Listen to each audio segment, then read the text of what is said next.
किसान साथियों राम राम। आशा करता हूँ आप सब ठीक ठाक हो। साथियों आज हम चर्चा करेंगे मूंग की फसल के ऊपर, क्योंकि इस फसल के ऊपर चर्चा करनी बेहद जरूरी है कि बहुत से किसान भाई मूंग की खेती करते हैं। और इसके साथ साथ मैं ये भी बता देना चाहता हूँ कि अब की बार दालों की भरपूर कमी होने के कारण सरकार जितनी भी दलहन है उनको एमएसपी पर तो खरीद करेगी करेगी, हो सकता है कि उनके भाव एमएसपी से ऊपर भी निकल जाए। इसलिए साथियों जिन किसान भाइयों ने मूंग की खेती करनी है वो इस तरह के जो वीडियो मेरे द्वारा बनाए गए, एक वीडियो मैं पहले भी बनाया था, अब दोबारा बना रहा हूँ, वो इस वीडियो को ध्यान से सुने और अपने दोस्तों तक शेयर जरूर करें साथियों, क्योंकि उन्हें भी इस तरह की जानकारी मिलती रहे ताकि किसान का भला हो सके। यदि इसी तरह की जानकारी आपको मिलती रहे, इस बात के आप इच्छुक हैं, तो इस चैनल को सब्सक्राइब करें, इसके सामने वाला बटन दबाएं ताकि आपको तुरंत वीडियो मिल सके। साथियों मैं आपको बता देना चाहता हूं कि मूंग की बहुत सारी किस्म जो है बाजार के अंदर मिल रही हैं, परंतु इन किस्मों की बुआई किसानों ने बार बार की तो इस किस्म के अंदर पीलिया रोग है जो बहुत ज़्यादा आया है और उस रोग के आने से मूंग की फसल जो है लगभग 33-35% तक घट जाती है। परंतु पिछले 3-4 वर्ष के अंदर चौधरी चरण सिंह कृषि विश्वविद्यालय हिसार द्वारा मूंग की एक किस्म MH1142 तैयार की गई। इसके अंदर पीलिया रोग जो है बहुत ही कम मात्रा में देखने को मिला। साथियों मैं आपको बता देना चाहता हूं कि मेरे हिसाब से मूंग की सबसे बेहतर किस्म जो है MH1142 है। आपको ये भी मैं बता देना चाहता हूं कि ये हर क्षेत्र में बुआई की जाने वाली किस्म है। साथियों मूंग की बुआई करते समय एक या दो बातों का हम यदि सावधानी पूर्वक उसका इलाज करेंगे तो हमें इस पीलिया रोग से बचाव मिल सकता है, क्योंकि ये कोई लाइलाज बीमारी नहीं है। ये बीमारी फंगस से पैदा होती है और इस फंगस के अटैक को रोकने के लिए हमारे पास सोर्स भी है, इसलिए हम उन सोर्सों का प्रयोग भी कर सकते हैं।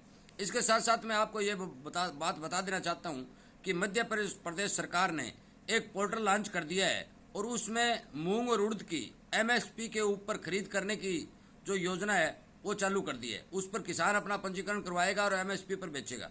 परंतु इतनी कमी को देखते हुए मुझे लगता है कि MSP से ऊपर भी दाल वाली फसलों के भाव मिल सकते हैं, इसलिए किसान जो है मूंग मोठ आदि दाल वाली फसलों की बिजाई करेगा। साथियों मूंग की बिजाई करते समय आपको सबसे पहले तो आपको किस्म का ध्यान रखना ही रखना है, क्योंकि यदि कोई मेरे द्वारा बताई गई किस्म यदि आप नहीं बोते हैं और कोई किस्म बोते हैं तो भी ये दवा उस बीज के ऊपर उपचारित करने के लगानी बेहद ही जरूरी है। साथियों आपको केवल और केवल 1 किलो बीज के ऊपर 10-15 ग्राम कार्बोडिजम 50 WP, मैं दोबारा फिर बता रहा हूं, कार्बोडिजम 50 WP जो बवास्टीन के नाम से भी आता है और भी बहुत सी कंपनियों ने वो कार्बोडिजम जो है 50 WP तैयार किया हुआ है। कार्बोडिजम प्लस मैनकोजेब नहीं लेना है, ये ध्यान रखने वाली बात है, क्योंकि आप बाजार में जाओगे तो कार्बोडिजम प्लस मैनकोजेब आपको दुकानदार निकाल के देगा, उसमें कार्बोडिजम केवल 12% होता है, मैनकोजेब 65 होता है। नहीं, कार्बोडिजम 50 WP लेना है आपको। और इस पाउडर को क्या करना है कि बिना भिगोए किसी तरह के पानी का इस्तेमाल नहीं करना है, बिना भिगोए मूंग के बीज के ऊपर डाल के उसमें हाथ से मलना है। जब आप मलोगे तो बीज पूरा का पूरा जो है सफ़ेद हो जाएगा, और जब सफ़ेद हो जाएगा तो आप मान के चलो भी जब बीज अंकुरित होने की जो जड़ अपनी चलाएगा अंकुरित होने के लिए, तो जड़ के साथ यदि फंगस नज़दीक में होती है तो इस पाउडर के प्रभाव से वो फंगस खत्म हो जाएगी। साथियों सबसे पहले ध्यान देने वाली बात है कि जड़ से चलने वाली फंगस पौधे को खत्म कर देती है और वो ऊपर तक आती है। इसलिए आप इस बात का विशेष ध्यान रखें कि आप मूंग की बिजाई करते समय, मोठ की बिजाई करते समय, ग्वार की बिजाई करते समय, मैंने बीज उपचार के वीडियो भी बनाए, आप सबसे सस्ता और टिकाऊ साधन जो है, सबसे बढ़िया दवा जो है कार्बोडिजम 50 WP का उपयोग कर सकते हैं। यह रासायनिक है, ना एक्सपायर होने का डर है।